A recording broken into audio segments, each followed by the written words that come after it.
Welcome back to the darkness, aka the Post Malone album ranking video.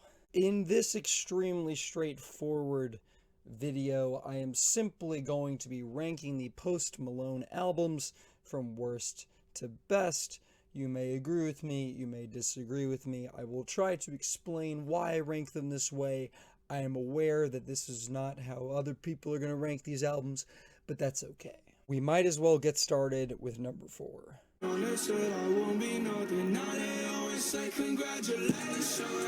Stoney is definitely somebody's first rap album. It's definitely the first rap album of someone who just so happened, basically by chance, to become the biggest rapper in the world, basically. Rapper slash pop star slash rock star. Whatever he wants to be known as, whatever you know him as. Post Malone exploded into the spotlight with Stoney. And Stoney, right now, today, feels like a product of its time. And it's an album that means a lot to some people because of its time and its place in people's youth and people's, growing up listening to music. It was a really popular album. And, it fed into that emo trap rap type of vibe, that moody rap, but there was also guitars on here. It wasn't just, emo trap beats that are kind of flavorless. There was a little bit of guitar. And I don't think the guitar on this album sounds particularly good. I think hardly anything on this album sounds particularly good. I think the beats are half-baked. I think the bangers have just very shallow production. Of course, very shallow lyrics. And the moody stuff, if it's your vibe, it's your vibe. It just so happens that it's not my vibe.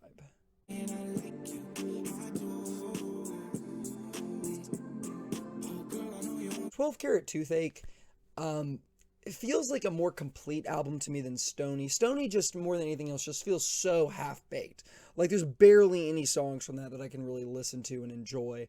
But there's moments, definitely, and there are individual songs that I actually do like from 12 Carat Toothache, whether it be Love, Hate Letter to Alcohol, Euthanasia. You are getting some of that angsty energy, but I think it's more mature in the lyrical content. I think Post Malone has developed a lot as a human being instead of just being sad to like explaining why he's sad and having a real reason to be sad. And yeah, Euthanasia, that first song. The title of the song is escaping my brain at the moment. I like you, or I like is it I like you, the one with Doja Cat. That's kind of a fun song. Um, when I'm wrong, or what is that called?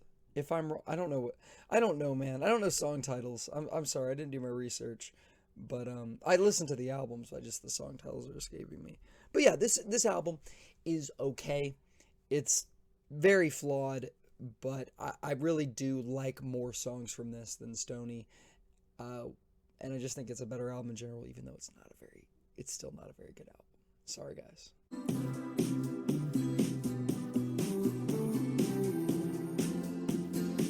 Yeah, I did do that. I did put Hollywood's Bleeding at number 2. Hollywood's Bleeding is the most critically acclaimed Post Malone album. It is Post Malone transitioning from kind of this trap rapper with some pop leanings into straight up just kind of a pop artist who's also doing rap things. You have some experimentation with the music, you have some strings, you got some bass guitar, some really gummy bass guitar, circles. You have some songs which really just function as pop songs. Goodbyes is equal parts a pop song and a rap song. And you do have that sad energy, but you also have some more hopeful songs and things like Allergic and 1,000 Bad Times, which have a lot of upbeat energy. You also have some bangers like On the Road and Wow. Um, Unfortunately, there are just like a handful of tracks which are super forgettable. They're forgettable right after you hear them. They're these just short, I don't want to say half-baked, not half-baked in the same way as Stoney, but songs that just fail to leave an impression. Not half-baked, but just songs that fail to leave any impact. And ultimately, this album is just not as fun or consistently enjoyable as my number 1, which is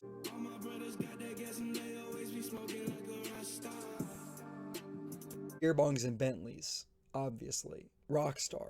It's a banger. Paranoid. It's kind of a cool song. Stay, kind of a cool, more acoustic guitar song that's kind of sad. Sugar Wraith is kind of a bop, and the album, more than any other Post Malone album, is just filled with bops.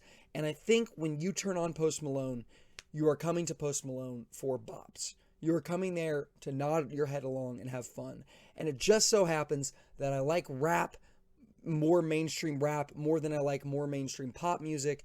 And because, even though the quality of this, I would say, it may even be a little bit less. It might be, the quality of this album may be not as great from a lyrical perspective. Definitely from a lyrical perspective, I would put this album beneath Hollywood's Bleeding. And it's not as adventurous. It's a little more by the books. But I think that Post Malone just made an album that is chock full of bangers and songs that are just very enjoyable and easy to put on. And I just personally like rap music better than I like pop music. And I think that is the root of me putting Beerbongs and Bentleys at number one. When it comes down to it, it is just that I prefer rap music to pop music. And Hollywood's Bleeding is a decent pop rap album, and this is a decent rap album with some pop rap, I guess. Better Now is definitely like a pop rap song, but I think this album is just more my style, honestly. It's hard to say that it's better than Hollywood's Bleeding necessarily, because there are some stinkers on this album. There are some stinkers. Ball for Me with Nicki Minaj. Some of the other stinkers are escaping my mind. Lyrically, the album's a little rough around the edges, I'll tell you that, but the beats are there and the bangers are here. And that's what I have for you guys today. That's how I rank these Post Malone albums. I'd be curious to know how you would rank them. If anybody says that Hollywood's Bleeding is the best Post Malone album, I could not argue with you. Like, I think possibly from an objective standpoint, it is the best Post Malone album. Just in terms of, like, even though I don't vibe with all of it, just because it is the most pop-centered, most poppy Post Malone album, it doesn't mean that it's not a good album. It's not a good pop album. It is a good pop album. It's a good pop rap album with a few bangers on it. But Beerbongs and Bentleys just has more bangers on it. I'm sorry. It's just I will put Beerbongs and Bentleys on before I'll put on Hollywood's Bleeding, like any day. Anyway, thank you for watching the video. Have a great rest of your day.